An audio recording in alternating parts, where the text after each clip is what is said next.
Here we are. So, last time, I think we had basically just gotten to the end of the third? To the next investigation sequence of Trial 4. Because we had gone to see Dr. Sight's daughter, Maria Gori. And she had actually been willing to cooperate with us in regards to our investigations, even though you'd think she'd be more, like, defensive about her mother. But we were going to go and see the autopsy report or the records or something, I think it was, for the professor case 10 years ago, and it's missing. And it just so happens that the person who probably caused it to go missing was Sholmes. So Iris is acting highly unusual, so let's find out what's got her so strange.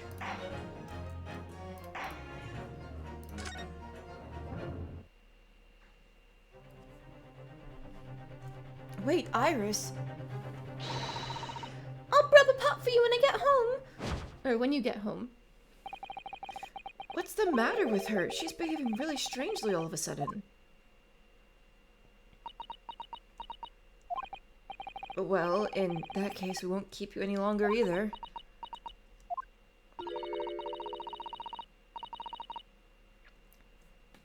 It's been quite a while since I had any visitors. This was really fun.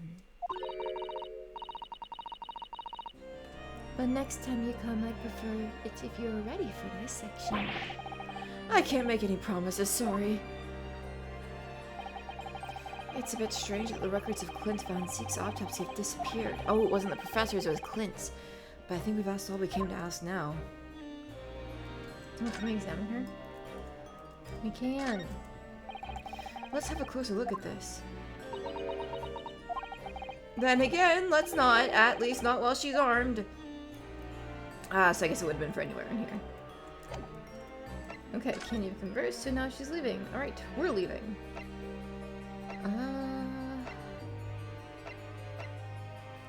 We were still in the middle of trying to investigate.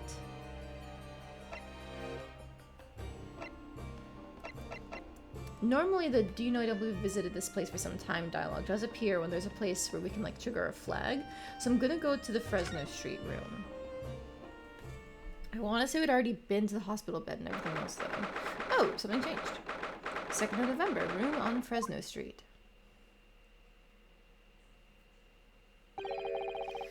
The police are still busily investigating in here then. But Gina's nowhere to be seen. Where is she? Yes, it has been blissfully quiet, hasn't it? Perhaps she's out investigating on her own, practicing what her boss taught her. Well, I expect she'll be back before too long. Shall we wait? Actually, there's something different about this room since the last time we were here, isn't there? We could always use the time to investigate more thoroughly. And that we shall do, but I already know what it is, I'm pretty sure. It's this box. This little trunk wasn't here before, was it? Oh, it appears to be made of metal. It must be very heavy. I wonder to whom it belongs. There are some initials on the outside, look. TG? Let's ask one of the policemen if they know how it came to be here. I'm assuming that's Gina. Oi! What do you think you're doing? That's my trunk, that is. Hands off! Gina? Where were you hiding? I don't know. You leave something unattended for a few seconds, and every Tom, Dick, and Harry's got its gritty eyes on it. Just a wild guess, Gina, but... What? Spit it out, Otto. Is it fair to say that you've only owned that trunk since this morning's trial? What? What are you trying to say? Come on, this trunk goes with me everywhere. Always has. Where have you been the last year? Try not to incur your wrath, mainly.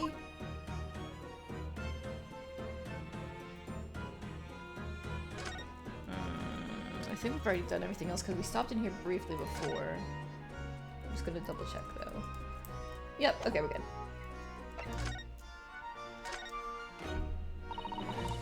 I should hear them talking at the yard now. They should be ashamed of themselves.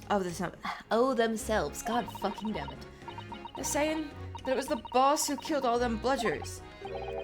You mean the whole Reaper thing? Yeah. Apparently, the boss was investigating stuff that no one else in the yard knew nothing about. Stuff to do with all them criminals what got off scot-free. Yes, the ones prosecuted by Lord Van Zieks who used bribery and corruption to evade conviction. Well then obviously, it was that bloomin' Reaper giving the orders, weren't it? But why would people be suspecting Inspector Gregson of being involved in the killings? There was a notebook in his office. Oh no, this doesn't sound good.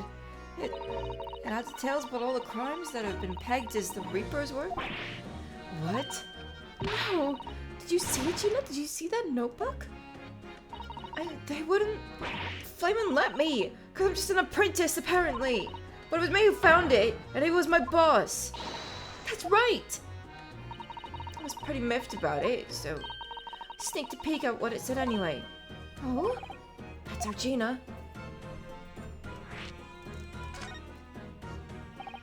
So, you managed to see what was written in Gregson's secret notebook anyway, did you? Why, I see it. It's my right to read what he wrote. And what had he written, Gina? Dates, times, places, names, an all long list of them. All details about the blood are supposed to have been done in by the Reaper. But there could be an explanation for that. Perhaps it was a record of the Inspector's investigations into the Reaper's activities. Exactly! That's what I said! That's the first thing you'd think, right? As it happens, it was full names I recognized anyway. Well, the Reaper's targets were almost exclusively known leaders of London's criminal underworld. Oh yeah, but I was one name right at the end that was a bit odd. At the end of the list, you mean? I'm pretty sure the date against it was 31st of October. Oh, the day before the Inspector was found dead. So, what was the odd name? It wasn't like a name I've always seen before. It was something like, nah, it's no good. I can't remember it. Don't think it was an English name, put it that way. Oh dear, what a pity. That was something else too. I don't know if it matters, but the same name kept coming up over and over. Shin, it was. Don't suppose it means anything, but... It does mean something. Oops.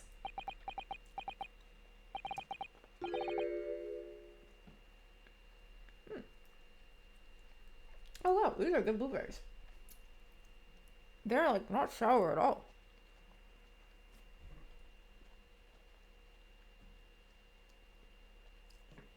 And quite firm too. You can actually like bite into them. Wow, that's nice.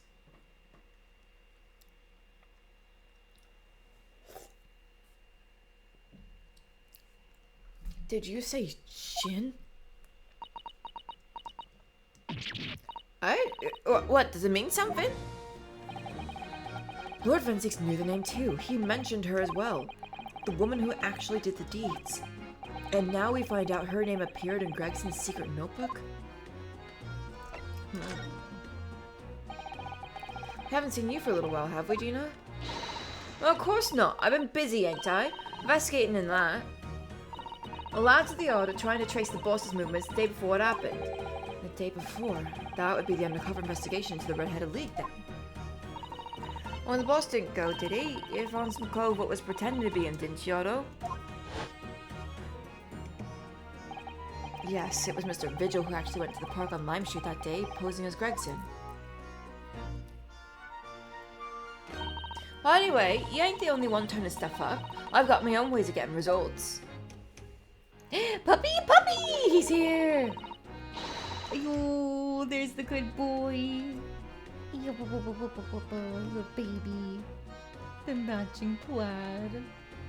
When me and my partner here get together, there's nothing we can't track down. Oh, little Toby! He's such a faithful friend. So, have you tracked anything down then? What do you think, eh? Of course we have. Can't tell you though, police business in it. Anyway, the point is, if you lot ever need any help, you know who to turn to, right? Me and Nell around here. Right. Because he looks oh so hellish, honest. Cute. Yes, let me talk about the puppy. Gina, about your hellhound there. Chief Inspector Toby, you mean? He's the pride of the force, he is. In Japanese, police dog means something quite different and not altogether nice to those involved in crime. Okay, Susanoo knows all cops are bastards. Alright, you got it. I guess in this case you'd be calling someone a dog at the police, but you know. But here in Britain, it's a wonderful compliment, it seems, for a canine at least. It should be, after all, in the great exhibition case the other day.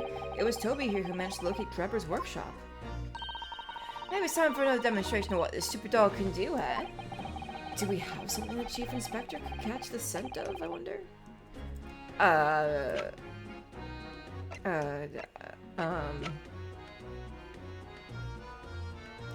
mean, he owned the pocket watch, right?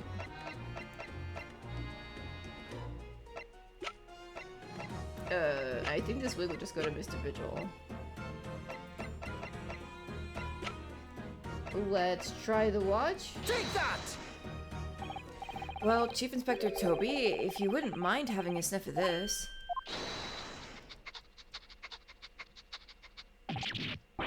He might be a little too keen, don't you think?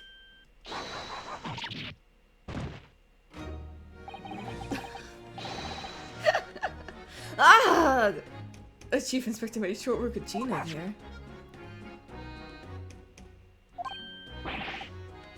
Interesting. That's Gregson's box. For some reason, I didn't put that together, but that makes sense. Is that a slash on it too? Ooh, okay, okay. Look what he's gone to. Oh my! That trunk clearly still has a very strong scent of Inspector Gregson. In other words, it must have belonged to him.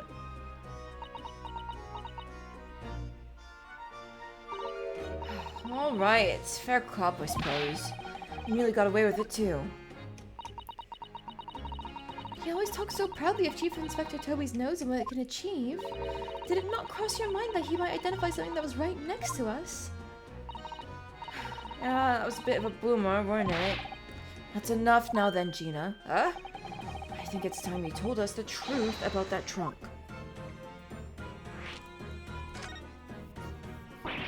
It weren't like that. It just weren't. What are you talking about? I know it's going through that of yours, but that ain't what happened. Alright then, what did happen? Well, like I said before, we were trying to trace the boss' movements. So let Toby have it with the boss's overcoat. As soon as I'd done that, he went off like a shot. Straight to that sandwich. To a sandwich? Not to a bag of chips? Mr. Naruhodo, I believe Gina means the witness. Oh, I forgot about that sandwich.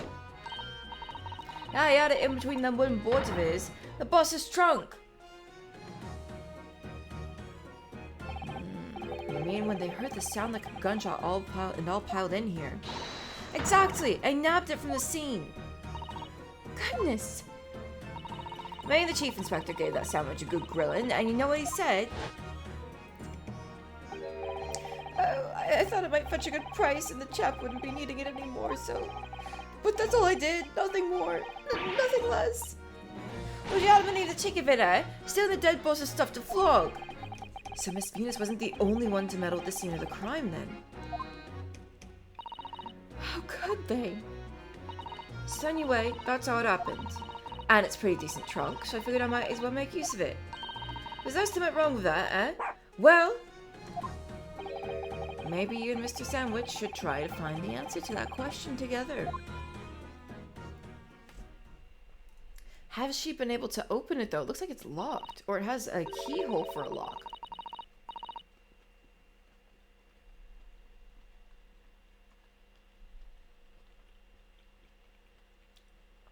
These are excellent blueberries. Wow. I think perhaps that trunk should be turned over to the police, don't you? What are you on about? I am the police! Gina, if you wouldn't mind, could we maybe examine it? Yeah, alright then. Do what you want with it. Thank you. We shall make a detailed record of our examination of the evidence. Gregson's trunk. Inspector Gregson's metal traveling trunk that was removed from the scene but subsequently recovered by Gina. Uh-oh. What's the matter with Toby? Why is he acting so aggressively towards me all of a sudden? Mr. Naruhodo, be careful! It must be the trunk! Oh god.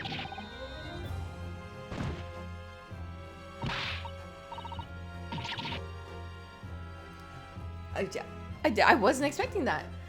Toby, what are you doing? You're gonna lick his face off. Mr. Naruhodo! Mr. Naruhodo! Gina, quickly! Hail a carriage!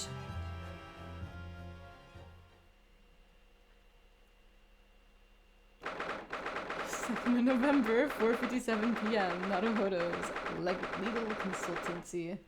Oh god.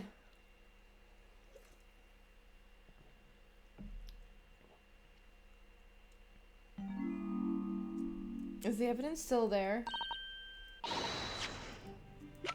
Okay, we still have it. I was worried that was meant to be like, ho, you got it, and now it's gone. Fuck you. Oh, Mr. Naruhodo, are you alright? Mrs. Sato? Ah, conscious again at last! A blessed relief, my dear fellow!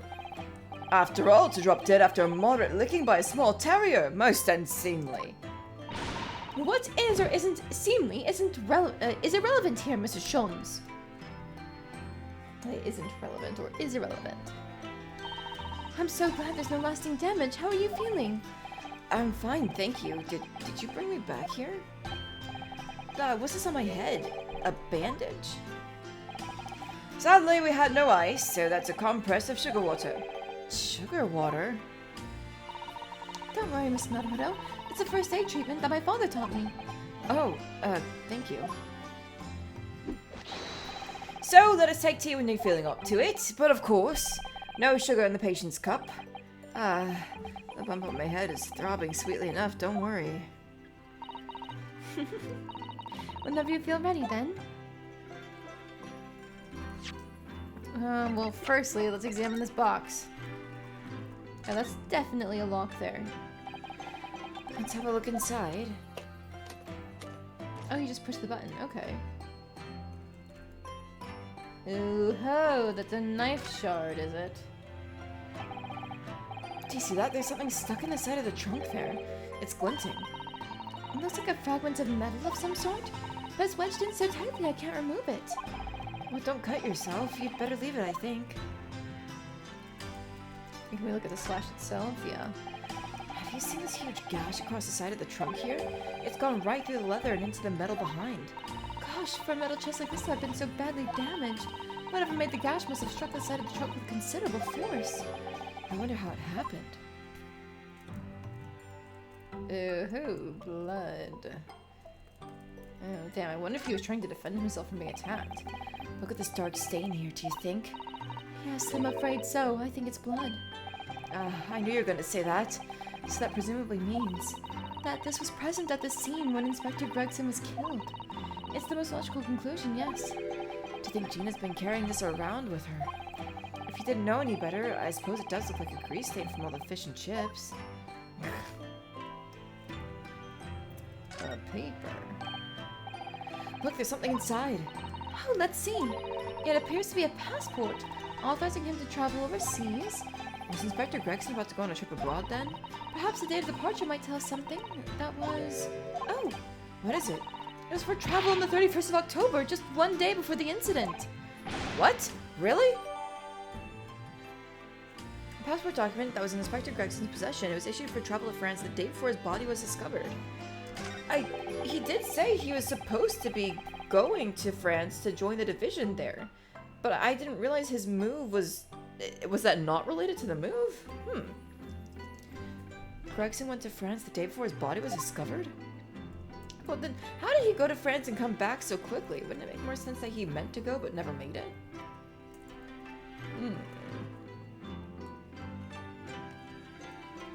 Curious indeed.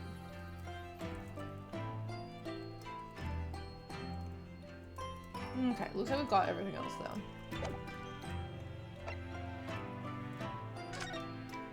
Tobias Gregson, passport number ACD0522. Within 1 week from the 31st of October, Port of Dunkirk, France, police business. Permission for the applicant and 1 additional person to travel. That definitely sounds like what he was talking about, where he was going to go to France and transfer over there. I guess, was he going to bring Gina with him?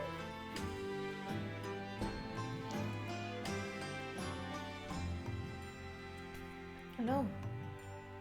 I spilled some in my drink. I'm wasting my precious caffeine. Oh well. I guess he said his whole point for traveling was to try and get Gina away from the Reaper because he was worried about her. So it makes sense if he was going to bring her with him. But then, within a week of October 31st, wouldn't he have had to tell her by now? She seems clueless. Okay. Hi, Susato. Are you alright, Mr. Naruhodo? It's rather unusual to find ourselves here in the middle of our investigations. It's just occurred to me that I might have forgotten something when we left this morning. Please don't worry. As long as you continue to investigate thoroughly, you won't go far wrong. Oh, yes, of course. I must get back to work as soon as possible. Yeah, okay. That didn't help at all. I'll do some quick examining. The spade is still here, look. Please, Mr. Naruhodo, it's not a spade, as I think you well know. It's a shovel. It'll take long to reignite that old argument. Ah, I have an idea. Let's give the implement a name, like Professor Hairbrain named his tools. Oh, I never thought of doing that. From now on, then, let's call it Runosuke. No. It's clearly much more of a Susato. The old argument has taken a new and unexpected turn, it seems. Why name it after one of you? Jesus Christ, they're so dumb. Whenever you serve me tea, it always takes me back to Japan. I know you're not particularly fond of the bitter taste, are you? So I do always try to pick out less bitter matcha for you. She does often serve up an unusually mellow blend, it's true. But the anticipation of the taste in my mouth, it makes me bitterly worried anyway. It is very difficult for you, isn't it? Oh, to not like bitter things. The steam is rising gently from the kettle as always. Yes, it doesn't feel right somehow unless it is. But the steam has an unusual scent today. Perhaps the sweet potatoes that I brought back from Japan with me are ready. Oh, Mr. Naruhodo, I heard that, you know. Tears of joy, Mrs. Soto, from my mouth. He wants potatoes. You see, I've been keeping my desk beautifully covered in papers as always. You really must tidy it all up, Mr. Naruhodo. No more excuses. But Mrs. Soto, the way I see it, all these papers building up on my desk like this are a reminder of my wonderfully diverse daily life. I like to leave them as they are so I never forget how lucky I am to have such varied experiences. In that case, you should definitely have a thorough tidy. Then you'll be able to see your papers building up all over again and feel that joy renewed. Still can't beat her in an argument, even though I'm the lawyer here. That Dotama doll is still winking at me, look. I wonder when he'll finally get his other eye filled in. Yes, I wonder. Well, you should know, Susato-san. I entrusted the task to you. The truth is, I have already decided when that will be. What? Really? When? That's my little secret. Cute. There you go. The door. The room across the hall is undisturbed, of course. I don't suppose I'd be permitted to see inside now that you're back, though, would I? You know very well that only Iris is allowed inside. Yes, I heard you two giggling together in there again last night. You can visit Mr. Sholmes in his room, Mr. Naruhodo. Last time I did that, he tried to convince me to drink some strange concoction he'd mixed up. Oh no. Oh, the sea life seems very contented in there, I must say. I noticed something recently, actually. The anemones breed at a most extraordinary rate. Oh, really? It's a mystery why the whole seabed isn't buried in a mountain of them, actually. Oh, how splendid! That really is a mystery, isn't it? I wish there was someone here to explain Susato-san's strange reaction to that. What's wrong with anemones? I like them. I think they're cool. My desk is just as it was before I left. Semi ink and a calligraphy brush? Even though we're in England now. That strikes me as typically you, Mrs. Sato, and typically not you at the same time. Well, I do enjoy all the wonderful new things to come out of the West and the Cultural Revolution, of course. But I'm not ready to give up my brush just yet. And anyway, So it sounds like you can write more neatly with a brush than most people can with a pen. Practice makes perfect, as they say. Alright, now we can actually address this Sherlock Holmes in the room. Or Herlock Sholmes. Thank you for your concern, Mr. Sholmes. My dear fellow, thinking nothing of it, I must say I was quite startled when I heard that you had been attacked by a dog. For a moment I feared that infamous murder of so many had come back from the dead. Hello! Welcome in! We got attacked by a dog. Or in this case, I think it's meant that Toby, the chief police dog, just kind of looked at us aggressively. You mean the professor? Fortunately, I see your prize throat is unscathed. That stiff, turned-up colour of yours obviously afforded some welcome protection. Was I that close to death? All I really remember is the dog licking my face over and over and over again. Well, if you wish to avoid such troubles in the future, a little mustard spread on the cheek should do the trick. I should think that would balance the sweetness of your bandage rather splendidly.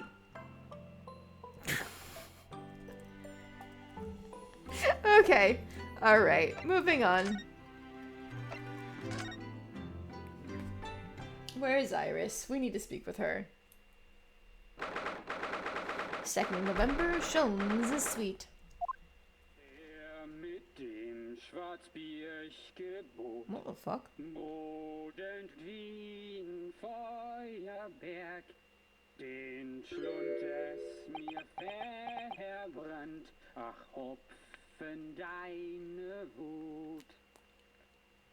But is this some sort of like drinking song? What on earth is going on in here? Am I having a bad dream? Ah, no, it's an old German folk song. Rather a fine rendition, I think. That's the least of my concerns. Iris? Iris, what's the matter? Well, she's being all pouty. Who is that sprawling, that relaxed gentleman over there? Iris, is she even listening? Excuse me, sir! I do apologize for troubling you whilst you're singing so merrily, but would you be kind enough to explain the situation? Is that fucking Mikotoba? Well, that worked. A crooning gentleman and a mute young girl, a rather tantalizing juxtaposition. And one that appears to have incited the gods of deduction within me to find their voices too. Mr. Sholmes, do you mean?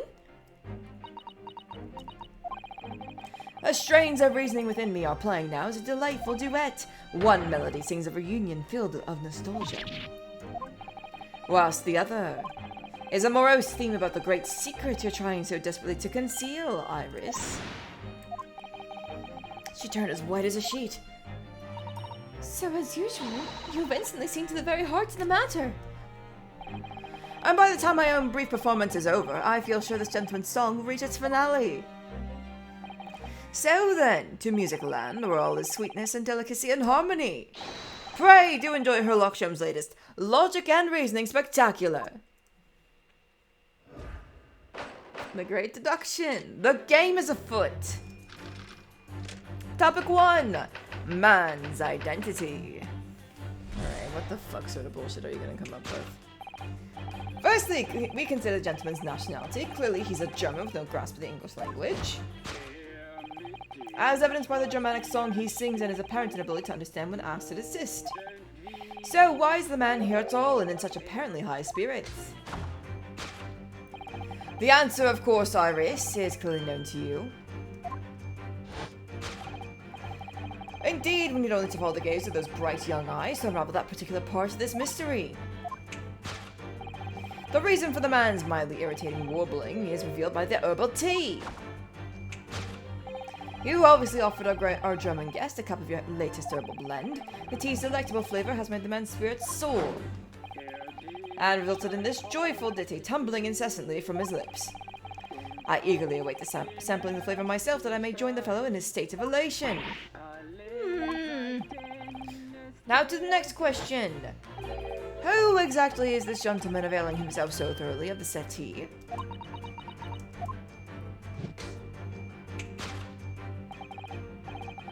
As it happened a number of years ago now, a certain gentleman of German origin engaged my services in solving a particularly delicate case. He required the retrieval of letters once sent to an acquaintance that might have proved problematic. In order to conceal his noble identity, he also arrived at my office in a mask. The gentleman's name was Wilhelm Gottschalk Sigismund von Ornstein. Wait, that's the kid! Oh, maybe the kid is the junior? I don't remember. The King of Germany.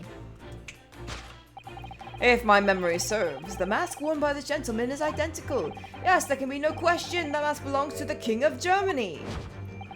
It would appear that His Majesty remembers the fine services I afforded him, and has decided to show his face again, mask and all, in order to express his gratitude. A well-mannered monarch indeed, wouldn't you agree, my dear fellow? So the identity of this masked visitor is in fact my former client, the King of Germany! Next.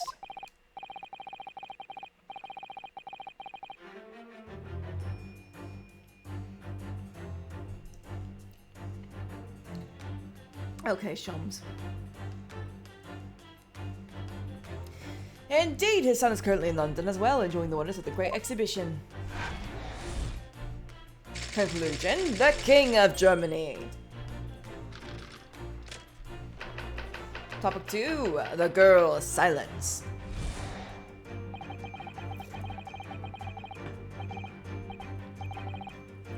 Which leaves us with one remaining imponderable. Yes, you, young Iris. But your apparently inexplicable silence is unable to hide the truth. Yes, the reason for your muteness is concealed inside that knapsack. £5 notes, I believe. I must say, as your compatriot, I'm deeply saddened. It would appear that you've allowed yourself to be bribed into silence by His Royal Highness, earning yourself some spending money in exchange for keeping quiet about the King's secret. And now, the final piece of the puzzle. What is the secret you strive to hide with your silence, Iris? Yes, we need only follow that brief involuntary twitch of your eyes to find the answer. You were attempting to abscond with that coffee cup! What? That looks like a handle to a coffee cup, not a cup. It's okay. My favorite coffee cup, in fact, or should I say, the handle of my favorite coffee cup. It appears that His high-spirited highness broke it in the midst of his hijinks. Which is just a sad truth. My favorite coffee cup has been broken by the King of Germany, and Iris, you tried to conceal it from me. I shall have a bill sent via governmental channels to the German royal family for its replacement. Conclusion. To hide the coffee cup.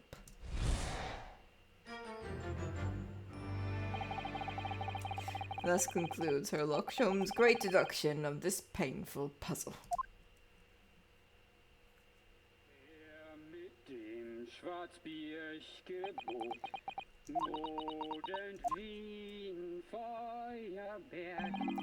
With your silence as well, the fellow's jovial warbling rather rings in the ears, does it not?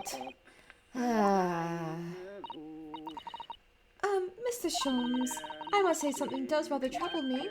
Pray, Mrs. Soto, do tell. His Royal Highness doesn't appear to have moved a muscle since we arrived. Ah. And you haven't said a word either, Iris. If Mr. Sholmes has it all right, you might as well own up to it now.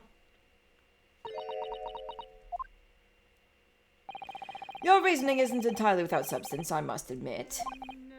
And one other thing, Mr. Sholmes. Yet another grievance, Mr. Naruto? Surely not. Well, I actually read the story of that case recently, the one you were just describing. And according to that, at least, it wasn't the King of Germany, it was the King of Bohemia.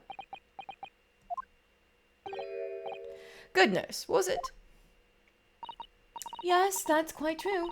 Master Gotz, the prince, testified to that in court. In his words, I have come to see the great exhibition all the way from my home in Bohemia.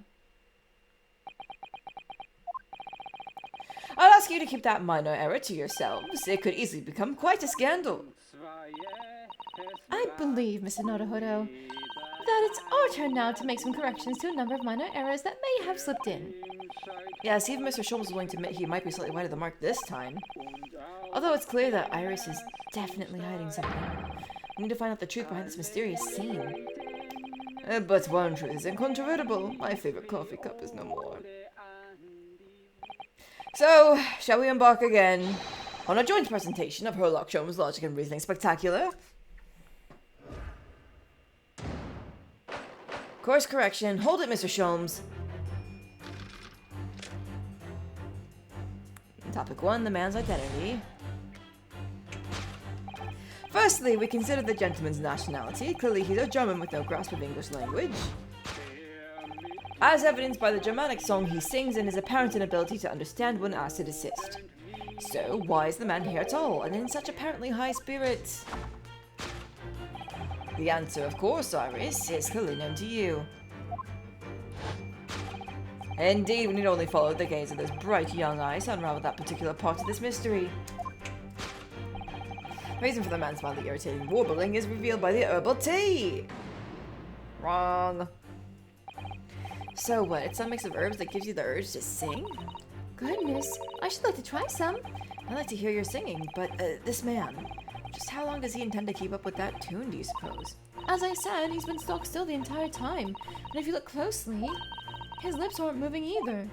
Oh, so I'm not sure what's actually responsible. So I'm not sure what's actually responsible for the spirited singing, but I suppose the answer lies at the end of Iris's gaze.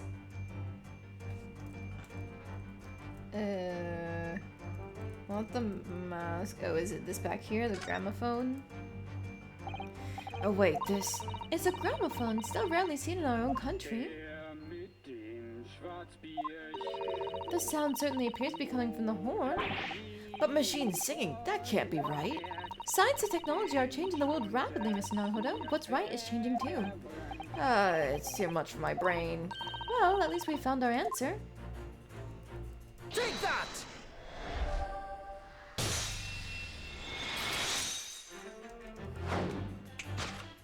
The reason for the man's mildly irritating warbling is revealed by the gramophone.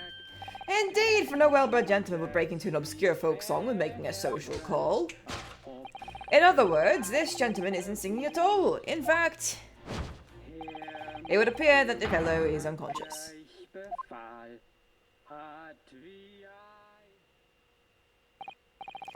The music seems to have stopped now. I ask you, Mr. Naruhodo. Yes? Why would I have purchased a recording of that gibberish? How should I know? Well, never mind. On with the deduction. Who exactly is this gentleman availing himself so thoroughly of the settee?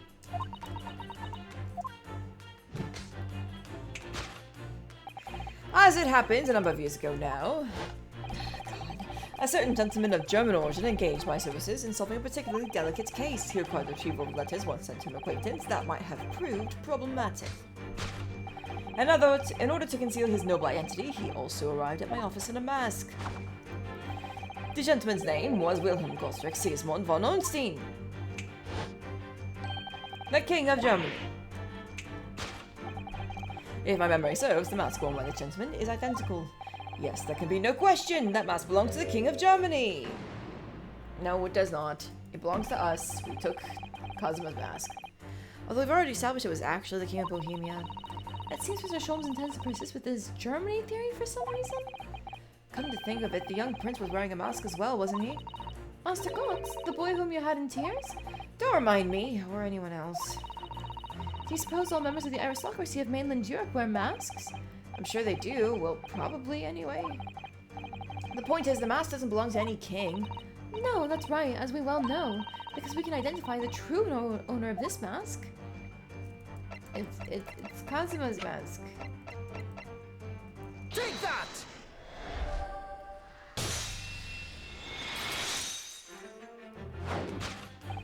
Yes, there can be no question. That mask belongs to Kazuma Asugi. In other words, my memory's sublimely unreliable. Only you could try to make that sound positive. Cosmo's mask had been languishing on this metal chest for several days, though that doesn't explain why the gentleman is wearing it now. But it is now a simple matter to determine our guest's true identity. After all, the gentleman is unconscious. We don't excuse ourselves in advance. Gently lift the mask and peer beneath it.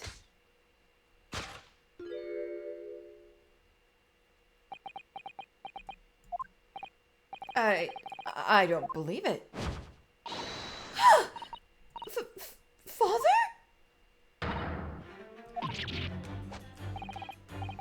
I'm afraid, Mr. Soto, you must be mistaken. No, I think not, Mr. Sholmes. Then it would appear our logic and reasoning has once again revealed the truth. This mysterious visitor Is my unconscious father, Eugene Mikotaba. logic and reasoning? We're just looking and saying. Conclusion, Eugene Mikotaba. Solved. Okay, topic 2, girl silence. Which leaves us with one remaining imponderable. Yes, you young Iris. But your apparently inexplicable silence is unable to hide the truth. Yes, the reason for your muteness is concealed inside that knapsack. So that's a £5 note poking out from Iris's knapsack, is it? Oh dear, I can't be sure. Most money that we encounter is in coin form. I know. I'm not even sure we've seen any banknotes here in Britain at all, have we? But anyway, father would never have paid money for Iris's silence. He certainly seems like a silent type himself, though, judging by his present state. There must be some other reason for Iris's silence, I suppose. Perhaps what Iris is trying so hard not to give away with her eyes is something entirely different. So we've got the handle back there. Metal chest. Persian slipper. I doubt. I want to see this dialogue at least. Hang on. This slipper features in the adventures of Herlock Sholmes, doesn't it? It does! When I first saw it there on the mantelpiece, I very near fainted with excitement. Doesn't Iris keep her 11s, isn't there? Yes, that part was never mentioned in the stories. We could swap it for the Japanese equivalent of a slipper for fun. In other words, for a wooden gettysender. But then it wouldn't be possible to hide anything inside. Which matters because... Okay, I think it's the chest. It's got it. Oh, did Mikotaba tell her about her dad being dead? Why the fuck would he do that?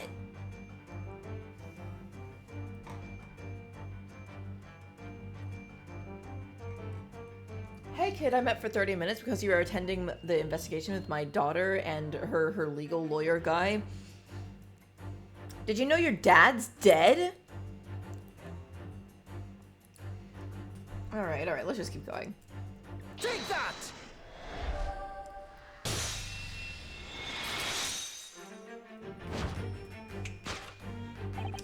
Yes, the reason for your muteness is concealed inside that metal chest. An excellent observation, for upon closer inspection there is something different about the chest's appearance. It's kept locked at all times, yet now the catch is open. Evidently, this has something to do with your refusal to speak, Iris. But it's a simple enough matter to incite you to speak, I'm sure. I merely need to open this chest. Here we go. No! Ali, don't!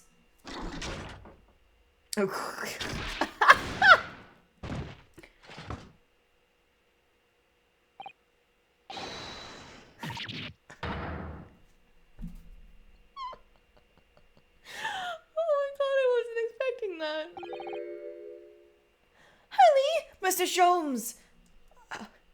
He's dead. Never! Oh, Harley, I told you not to open it. So you found your voice now, Iris. In other words, what just happened clearly reveals the truth here. Yes, the real reason for your silence until now is... This is somewhat different to the usual dance and deduction you perform, Mr. Sholmes, isn't it? Well, he's left me alone on the ballroom floor, so I'm gonna have to dance this next part solo. Anyway, I need to get to the bottom of this for my own peace of mind. Now then, Iris isn't usually the silent type, so... You mean you don't actually know the answer yet, despite that knowing point of the finger before? Mrs. Sato, sometimes a man needs to point his finger first and think later. Oh, well, if you say so. I think we'd better examine Iris more closely and try to rescue the situation then. Oh, your key. Oh my god! Look at the little keychain, hang on.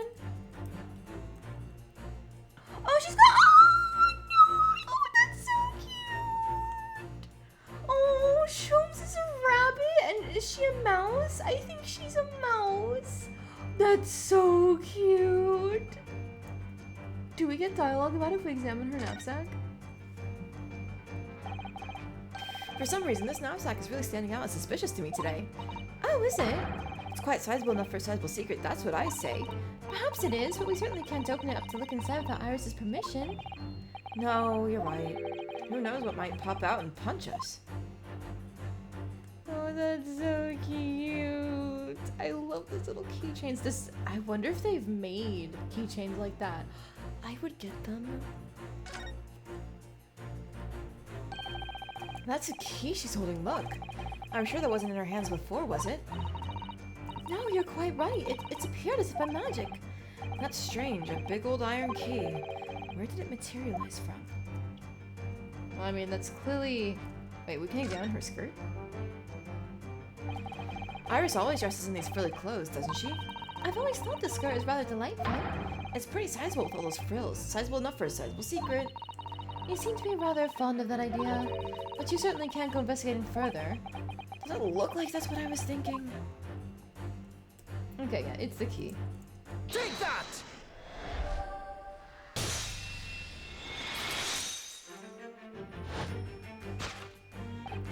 Yes, the real reason for your silence until now is that key behind your back. When Mr. Sholmes was thrown into the air before...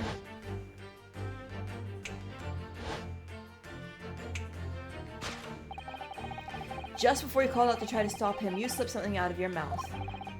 That something is the key now in your hands. No doubt the key to the chest.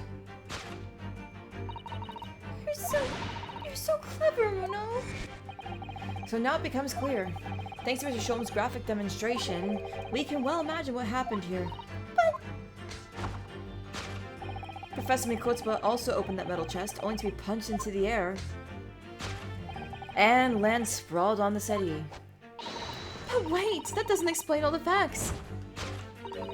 What about the stylish scarf and the cup of tea? And above all, why would he be wearing Cosmo-sama's mask? Well, for those curious details, I can leave only one explanation. Clearly, an unbelievable miracle took place in this room. Isn't that right, Iris? Consider how the room was arranged before this whole painful experience took place. But Professor Mikotsba opened the chest, completely unaware of what awaited him inside. The mask was flung into the air just as he was, only to land neatly on his face when it fell back down. And the teacup's journey through the air ended when it caught on the unconscious professor's finger. You mean to say that the stylish scarf is actually just a tablecloth. This is the great detective's office, after all, a place of miraculous deductions. I'm sorry, Lamp, you missed Sholmes getting punched into the air.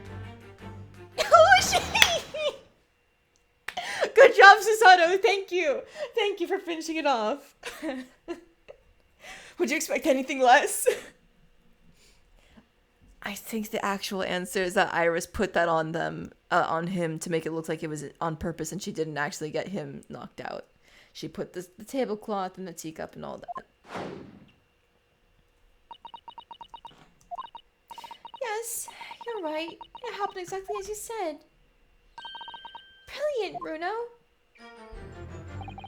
Thus concludes Ryunosuke Naruhodo's great deduction of this punchy puzzle.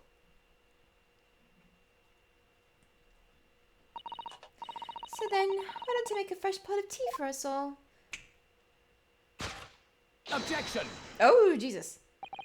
An admirable performance, Mr. Naruhodo. But in the final act of the show, though, you rather missed everything of importance. Mr. Sholmes? If you cast your mind back to my earlier deduction... Iris! Clearly you're hiding a great secret. She is? From the look on her face. Mr. Sholmes must be right. Whatever that great secret is, the cat isn't out of the bag yet. So I put it to you again. You were attempting to abscond with that coffee cup. It really is a shame about Mrs. Sholmes' cup. It must have been smashed when Professor Mikotoba opened the chest. Oh dear, so many things seem to have been broken here. But now that the deduction has taken a different direction, Iris doesn't seem to be trying to hide the broken cup anymore. In other words, her great secret is something else. Let's put our observational skills to work here one final time then. Coffee cup handle. Is it the note? Not her face. Ew! Case file. Hi there. Look, there! That seems to be more papers there. Is Iris trying to hide them underneath the tray? The insignia, Mr. Naruhodo! It's an official Scotland Yard document! What? But why would Iris have I must ask her! an official Scotland Yard document? Take that!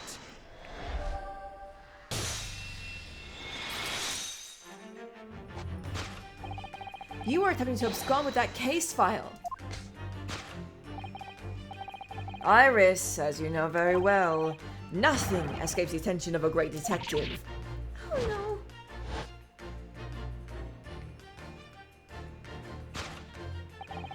We visited Scotland Yard's autopsy laboratory earlier today, and Dr. Gorey informed us that the autopsy report of Clint Van Zeeks had gone missing.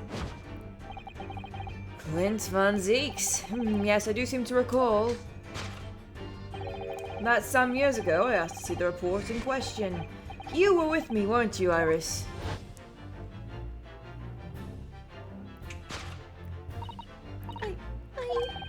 You mean it was you, Iris? So this paper you have there are... I'm sorry. Forgive me. Oh, she's crying. Somebody help her. Conclusion: to hide the case file. Solved. Deduction complete. Elementary!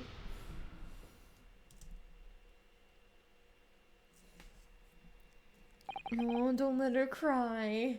She's gonna cry a lot more when she finds out her dad is dead, but don't let her cry.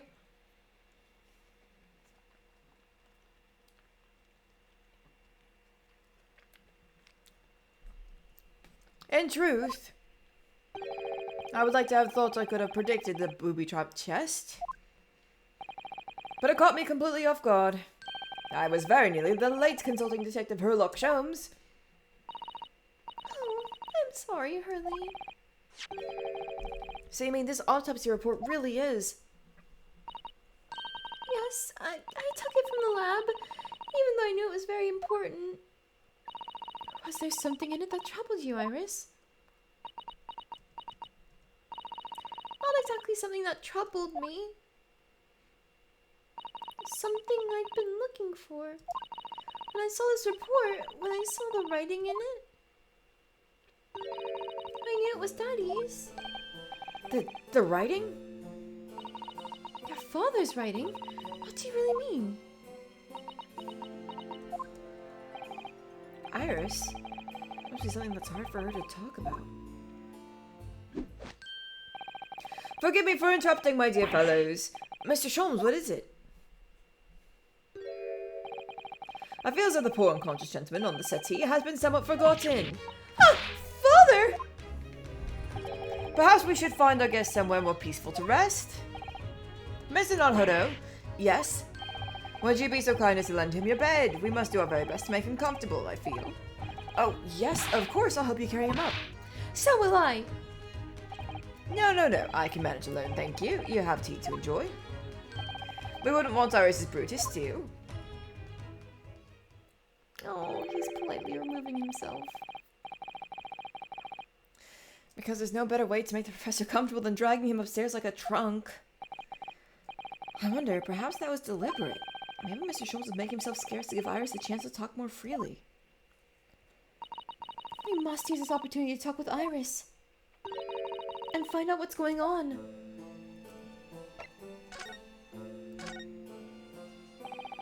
Would you like to tell us about it, Iris? About your father? I'm sure I told you before, didn't I? That Daddy used to be Hurley's partner? Yes, and that notes about all the cases they solved together are kept inside that metal chest. That's right. Hurley told me, see? He said that Daddy's somewhere far away now, so we can't meet. That's one way of describing it.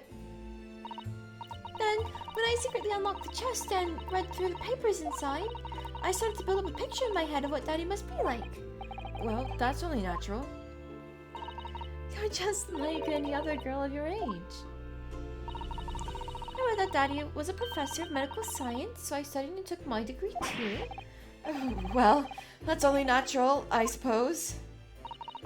In that respect, you're not quite like any other girl of your age, though.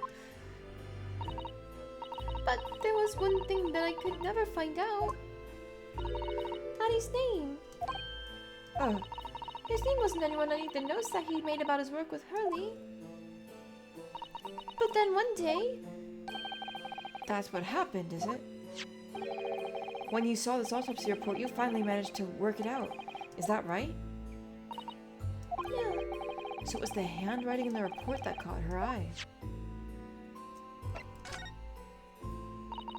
When I saw the writing on that report, I could hardly believe it. I know that handwriting, I thought to myself. Because it was the same as the writing you'd seen on your father's case notes? Exactly. I was desperate to compare the two properly. I needed to see them side by side. I asked the doctor in the laboratory, but I was told I couldn't take the report away. And even worse, I was told that was the first and last time we'd be allowed to even look at it there. So you decided to steal it. When I compared the autopsy report with the case notes I had here, there was no doubt.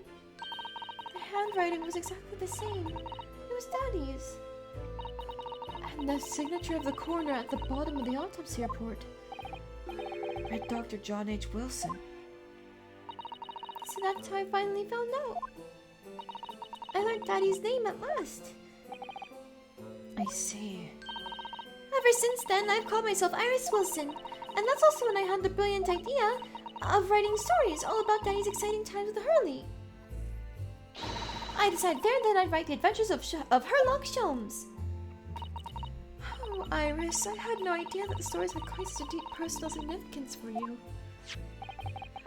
I can see why the autopsy report was so important to her now. And why she was prepared to break the law to get her hands on it.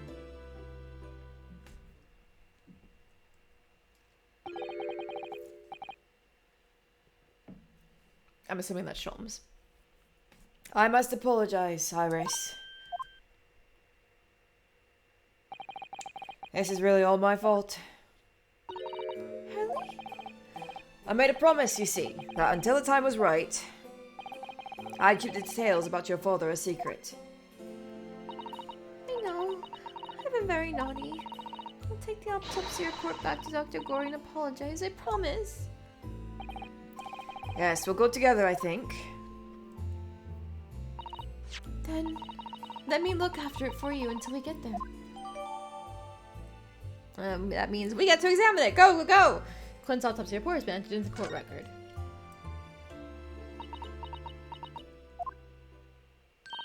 I must go and water my herbs, I think. I'll see you all later. Poor Iris. She must be feeling awful. I know Mr. Sholmes is here for her, but still. Ah!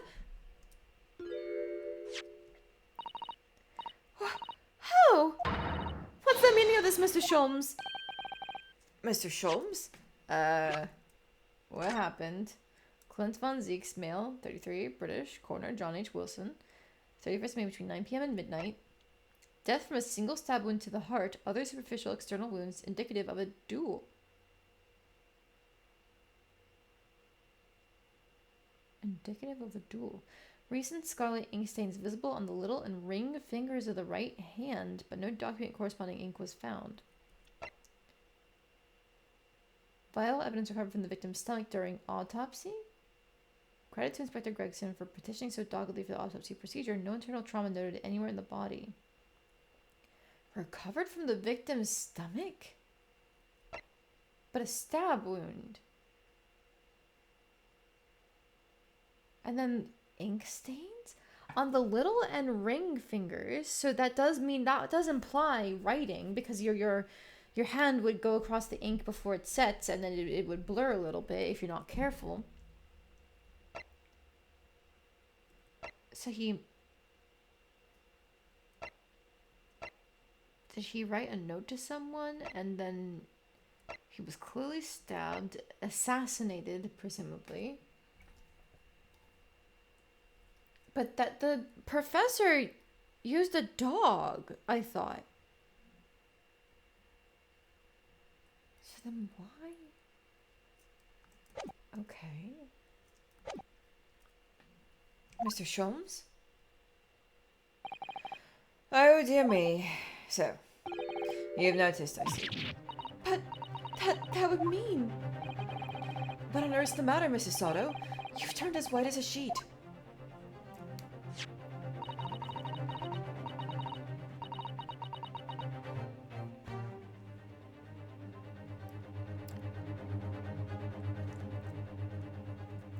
It's this autopsy report, Mr. Naruhodo, the one from 10 years ago. The writing isn't Dr. Wilson's at all. Huh? What do you mean? How could you possibly know that? Because I know this writing very well. This writing, it's my father's.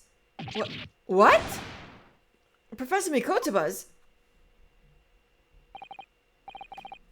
Indeed, it's true.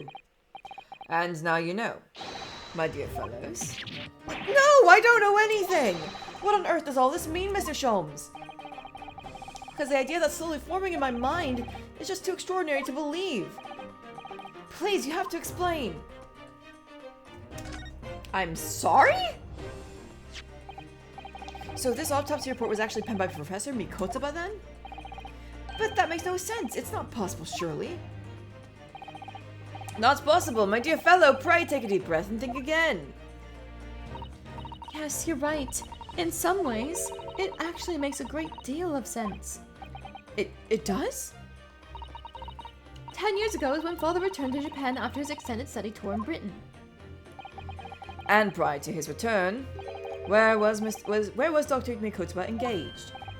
Of course. He was an assistant in Dr. Wilson's laboratory, learning about forensic science.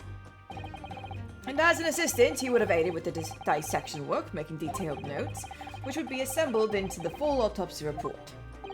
Once the work was complete, the head coroner would check the contents and put his signature on the document. In other words, the only writing of Dr. Wilson's in the report would be his signature at the end. I see. So Iris got the wrong end of the stick, you mean? She saw that and assumed the whole report had been written by Dr. John H. Wilson. Which is very understandable, of course. What a complicated situation. Wait. Are they related? No!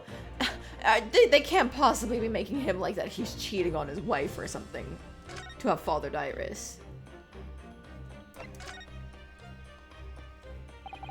Thinking about it, most of what we know about you, Mr. Sholmes, comes from the published stories of your exploits. Yes, The Adventures of Herlock Sholmes, written by Iris. Oh, sorry. Here you go. And we really have no way of knowing what's fact and what's fiction. Most troubling for you, my dear fellow, I'm sure. So what's about the supposed partner of yours? Did he really exist or not? Ah, you've come straight to the point, I see. And please come straight to the answer. I believe Iris explained it in one of her installments. He was a trusted comrade and the only person I could truly have called a friend. And did this partner of yours truly make a record of all your cases? Are his notes really stored inside that metal chest? Absolutely, my dear madam. Absolutely. So, where's your partner now? We rarely meet. You see, he lives on the other side of the world. But if this autopsy report and the records of all your old cases were penned by the same hand, and if the autopsy report was written, though not signed, by your famous partner, there would be only one logical conclusion. Pray, impress me! Your partner would have to be Yujin Mikotoba. In other words, Misisato's father.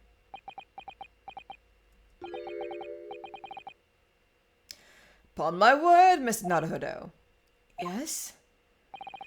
You are coming along wonderfully. You've hit upon the method at last. You finally grasped the art of deduction. You mean to say... Allow me to introduce you to my great friend and partner, Mikotoba! Professor Mikotoba?